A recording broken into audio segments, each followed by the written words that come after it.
জলপাইগুড়িতে প্রথমবার পালিত হচ্ছে জলপাইগুড়ি উৎসব 2025। আর আজকে তোমাদের সাথে তারই একটা ছোট্ট মিনি ব্লগ শেয়ার করব। আমি মনি চলে এসে একটা নতুন ভিডিও নিয়ে। জলপাইগুড়ির এই উৎসবটা 22 থেকে 24শে জানুয়ারি পর্যন্ত চলেছিল, আর আমরা গেছিলাম 23শে জানুয়ারি, যেদিনকে হ্যাপি স্ট্রিট হয়েছিল। যেহেতু আমরা মেসে থাকি তাই সব দিন তো যাওয়া পসিবল না, আর কলেজও থাকে, সেজন্য আমরা সব দিন যেতে পারিনি। তবে আজকে যেহেতু হ্যাপি স্ট্রিট ছিল তাই গেছিলাম। স্যাররাও বলেছিল যেতে। ওই 12টা থেকে শুরু হয়েছিল, কিন্তু আমরা যেতে পারিনি। আমরা বন্ধু বান্ধবরা মিলে এখন এই 6টার সময় বেরিয়েছি। এই হ্যাপি স্ট্রিট জিনিসটা কি, এটার বিষয়ে কোনো আইডিয়া আমার ছিল না, এবং যেহেতু এটা জলপাইগুড়িতেও প্রথমবার, তাই জলপাইগুড়ি মানুষদেরও এটার সম্বন্ধে কোনো আইডিয়া ছিল না। তো এখানে অনেক রকম অ্যাক্টিভিটিস ছিল, বড়দের এবং ছোটদের।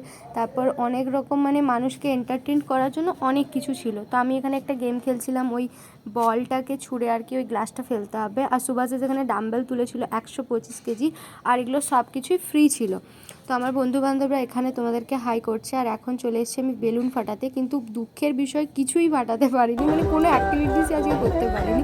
তারপর এখানে র্যাম্প ওয়াক হচ্ছিলো, তো আমার বন্ধুরা এটা নিয়ে খুবই ঠাট্টাই আর কি করছিলো। আর ওদের র্যাম্প ওয়াকটা একবার দেখো, কি হাসির আর কি। যাই হোক, ওখান থেকে বেরিয়ে আসার পর এখন আমরা চলে এসেছি যেখানে সৃষ্টিশ্রী মেলা আর ওই ফাংশনগুলো হচ্ছে।